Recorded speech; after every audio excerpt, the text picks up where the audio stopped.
அன்பான அனைவருக்கும் அன்பனின் அன்பான வணக்கங்கள். அன்புடையீர் வீரத் துறவி சுவாமி விவேகானந்தர் அவர்களது நினைவு தினம் இன்று உலகளாம் அனுசரிக்கப்பட்டது. மக்கள் சேவையே மகேசன் சேவை, ஜனசேவையே ஜனார்தனன் சேவை என்று வாழ்ந்து மக்களுக்காக பல்வேறு தொண்டாற்றி உலகளாம் ஹிந்து மதத்தின் பெருமையை பரப்பியவர் சுவாமி விவேகானந்தர். அன்னாரது நினைவு தினத்தை ஒட்டி கன்னியாகுமரி விவேகானந்தா கேந்திராவில் எல்லா ஆண்டும் அன்ன பூஜையானது நடைபெற்று வருகிறது. இந்த ஆண்டும் அன்ன பூஜை மிகவும் சிறப்பாக நடைபெற்றது.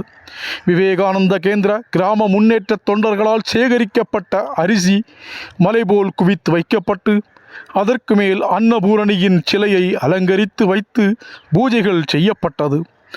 தொடர்ந்து இந்த அரிசியானது விவேகானந்தா கேந்திராவால் நடத்தப்படுகின்ற அனாதை இல்லங்கள், மாணவர் விடுதிகள், முதியோர் இல்லங்களுக்கு அனுப்பி வைக்கப்படுகிறது. அப்படி சுவாமி விவேகானந்தர் எந்த லட்சியத்துக்காக வாழ்ந்தாரோ அந்த லட்சியத்தை விவேகானந்தா கேந்திராமானது இன்றும் கடைபிடித்து கொண்டிருக்கிறது. அந்த வகையில் இந்த அன்ன பூஜை நிகழ்வை நாம் இந்த பதிவில் பார்க்கலாம். நண்பர்களே, நம்முடைய சேனலை இதுவரை சப்ஸ்கிரைப் செய்யாதவர்கள் சப்ஸ்கிரைப் செய்யுங்கள். வீடியோ முழுவதையும் பாருங்கள். பிடித்திருந்தால் லைக் செய்யுங்கள், ஷேர் செய்யுங்கள், கமெண்ட் செய்யுங்கள்.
இந்த மாபெரும் அன்ன பூஜையும் சுவாமி விவேகானந்தருடைய மகா சமாதி தினம் மற்றும் தொண்டர்கள் தினமாக இந்த முப்பெரும் விழாவாக இந்த நிகழ்ச்சி கடந்த 35 ஆண்டுகளுக்கு மேலாக தொடர்ந்து நடைபெற்று வருகிறது.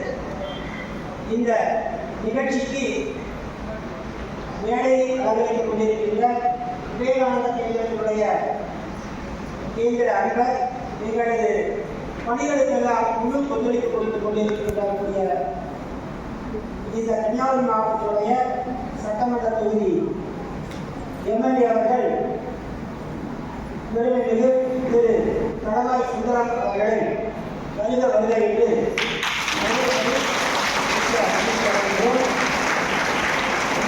தொடர்ந்து விவேகானந்த கேந்திரத்தினுடைய அகில பாரத துணைத் தலைவர் குமாரி விபீதா தேவி அவர்களையும் விவேகானந்த கேந்திரத்தினுடைய அகில பாரத தவே அவர்களையும் மற்றும் விவேகானந்த கேந்திரத்தினுடைய தூத்துக்குடி நகர சக சஞ்சாலர் திருமதி கௌரி ராஜசேகர் அவர்களையும்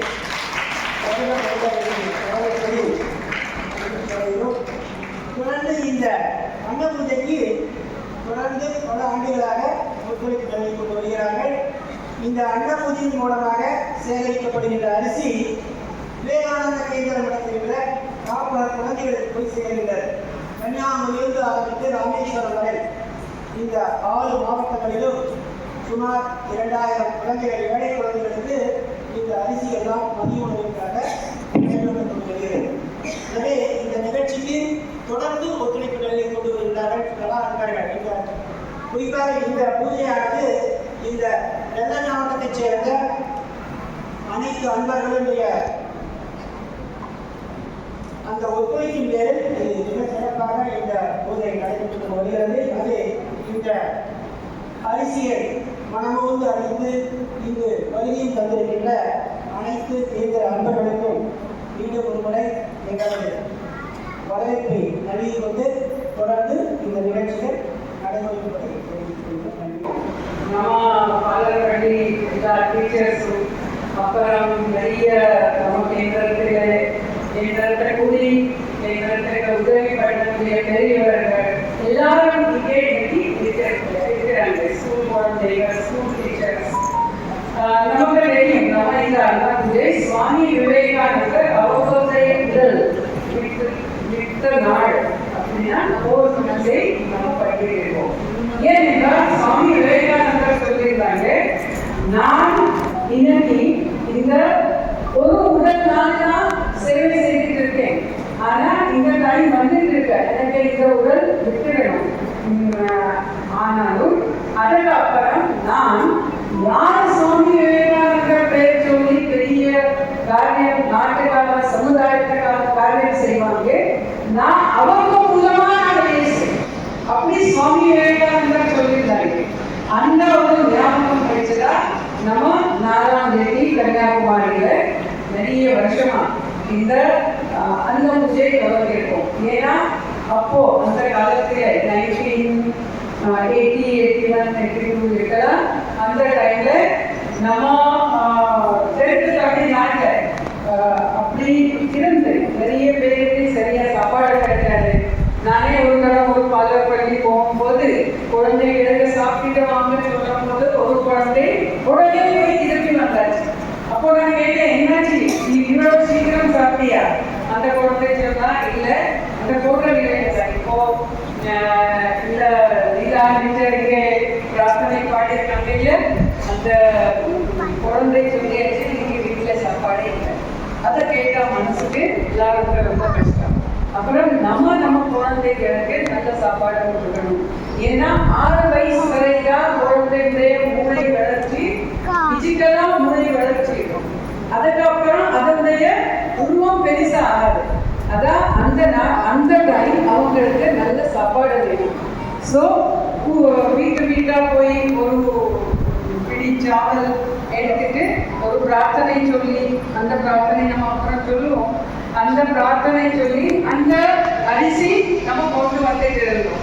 அதை பார்த்து சமுதாயத்திலே இருக்கிறவங்க நிறைய அந்த வயல்காரங்க இருக்கலாம், கடைக்காரங்க இருக்கலாம். அவங்க சொன்னாங்க, நீங்க ரொம்ப நல்ல வேலை செய்றீங்க, நானும் ஒரு 100 கிலோ உடைய ஒரு பேக்கெட் தருவேன், 50 kg உடைய பேக்கெட் தருவேன் அப்படின்னு சொல்லி இந்த அந்த பூஜை நமக்கு சுவாமி விவேகானந்தர் சொன்னது ஒரு கருத்துடைய விளக்கம் இருக்கிறது. அந்த கருத்து என்ன? நம்ம சமுதாயத்தில நாட்டில எவ்வளவு பிரச்சனை இருந்தாலும் நம்ம ஒரு நல்ல வேலை எடுத்துட்டு தொடர்ந்து தைரியமா எல்லாரும் உள்ளத்திலே நல்ல எண்ணங்கள் தான் இருக்கிறது, இந்த நம்பிக்கை வைத்துட்டு நம்ம அந்த வேலை அந்த பணி செய்துட்டு இருந்தால் மெதுவா அந்த பணி ஒரு பெருசாகி ஒரு மூமெண்ட் மாதிரியாகி நம்ம சமுதாயத்திலே நன்மை கொண்டு வரும். அதே மாதிரி நடந்தது. இப்போ நமக்கு எவ்வளவு அரிசி கிடைக்கும்னா நம்ம வருஷத்திலே 4 தரம் 4 இடத்திலே அந்த பூஜை செய்து இருக்கிறோம். நமக்கு தெரியும் அந்த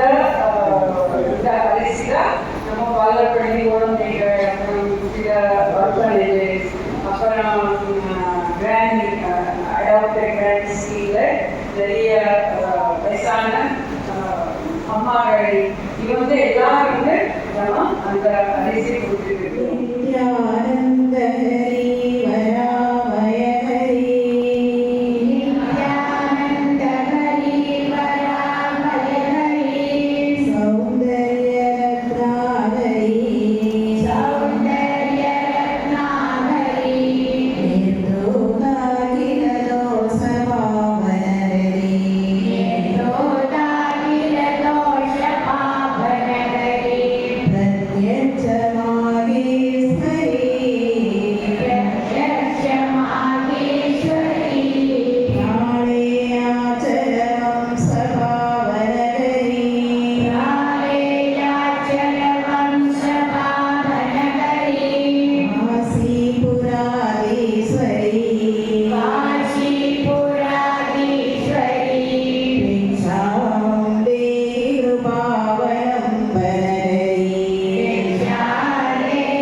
Om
அல்லபூர்வாக இருக்கிற நாளாக அங்கே கொண்டாடி கொண்டிருக்கிறோம். காலத்தில் சிறந்த நாள் என்பது அதனால் என்பது உலகின் உண்மை, ஆளுகிற உண்மை. விவேகானந்தர் அவருடைய தத்துவத்தின் அடிப்படையில் நமது ஐயப்பவர்கள் பல இடங்களில் பல கிராமங்களில் இருக்கக்கூடிய காப்பவர்கள், பள்ளிகள், அதேபோல் வயதினை புரிந்த அனைவருக்கும் உணவு கொடுக்கும் என்ற ஒரு திட்டத்தை கேந்திராவுடைய ரூரல் டெவலப்மெண்ட் தரமாக அதை செய்து கொண்டிருக்கிறார். இன்று சுவாமி விவேகானந்தருடைய நினைவு நாள். சுவாமி விவேகானந்தரை பற்றி ஒவ்வொரு வருஷமும் நடக்கின்ற ஆராய்ச்சிகள் உலகத்திற்கு எவ்வளவு பெரிய தொண்டை அவர் ஆக்கியிருக்கிறார் என்பதை மேலும் மேலும் எடுத்து காட்டுகின்றன. அண்மையில் சுவாமி விவேகானந்தர் உலக குரு என்ற ஒரு நூலை ரூத் ஹாரிஸ் என்ற ஐரோப்பிய மாதம் எழுதியிருக்கிறார். அதிலே பல கிறிஸ்தவர்கள் சுவாமி விவேகானந்தரிடம் வந்து சொல்கிறார்கள், நீங்கள் வந்திராவிட்டால் எங்களுக்கு கடவுள் பக்தியே இல்லாமல் போயிருக்கும். நீங்கள் வந்த பிறகுதான் எங்களுக்கு எங்கள் மதத்திலும் உலகத்தை ஆளும் கடவுளை என்ற சக்தியிலும் நம்பிக்கை இருந்தது என்று சொல்லுகிறார்கள். அதனாலே சுவாமி விவேகானந்தர் என்பவர் 12 ஜனவரி 1863 பிறந்து 1902ஆம் வருஷம் ஜூலை 4ஆம் தேதி இறந்து போன ஒரு வரலாற்று மனிதர் மட்டும் அல்ல, அவர் உலகத்தை வாழ வைக்க வந்த ஒரு மாமுனிவர். அதனாலே அவர் என்றோ இறந்து போன பிறகும் கூட கிட்டத்தட்ட 124 வருடங்களுக்கு பிறகும் கூட அவருடைய நினைவை நாம் கொண்டாடி இருக்கின்றோம். அண்மையிலே ஒரு பெரிய சம்பவம் நடந்தது. ரொமானோலா என்று ஒரு நோபல் பரிசு பெற்ற எழுத்தாளர். அவர் ராமகிருஷ்ணனுடைய வாழ்க்கை வரலாறு, விவேகானந்தருடைய வாழ்க்கை வரலாறு, சுவாமி தயானந்த சரஸ்வதியினுடைய வாழ்க்கை வரலாறு, மகாத்மா காந்தியுடன் கடித போக்குவரத்து, இவையெல்லாம் புத்தகங்களாக வெளியிட்டிருக்கிறார். அவர் கேட்டார், எப்படி மற்ற நாடுகளிலெல்லாம் எப்போ 10,000-20,000 வருஷத்துக்கு ஒரு தடவை ஒரு மதத்தலைவரை உண்டாக்குவாங்க, அதை வச்சே ஒரு பெரிய மதத்தலைவெல்லாம் உண்டாக்கி உலகத்தை சண்டை போட வைப்பாங்க. உங்க இந்தியாவில் மட்டும் எப்படி ஒவ்வொரு தலைமுறையிலும் கடவுளை கண்ட மனிதர்கள், ராமகிருஷ்ண பரமஹம்சர் என்ன, ரமணர் என்ன, மகாத்மா காந்தி என்ன, மாதா மருதானந்தமணி என்ன, தயானந்த சரஸ்வதி என்ன, இப்படி எப்படி உங்களுடைய நாடு இப்படி இறைவனை கண்ட மனிதர்களை உண்டாக்கி கொண்டிருக்கிறது என்று கேட்டார். அப்ப அவர்களுக்கு இந்தியாவில் தெரிந்தவர் ரவீந்திரநாத் டாகூர் தான். நோபல் பரிசு பெற்றவர். அப்ப டாகூர் சொன்னாரு, உங்களுக்கு இந்தியாவை சரியா புரிஞ்சுக்கணும்னா சுவாமி விவேகானந்தருடைய புத்தகங்களை படிங்கள். அதில் ஒவ்வொன்றும் ஆக்கப்பூர்வமானது. அது அழிவை நோக்கி மனிதனை அழைத்தது எதுவுமே இது இல்லை. அப்ப ஒட்டுமொத்த இந்தியாவினுடைய பண்பாட்டினுடைய வரலாற்றை மிக்சியில போட்டு அகத்தை ஜூஸ் குடிச்சு நமக்கு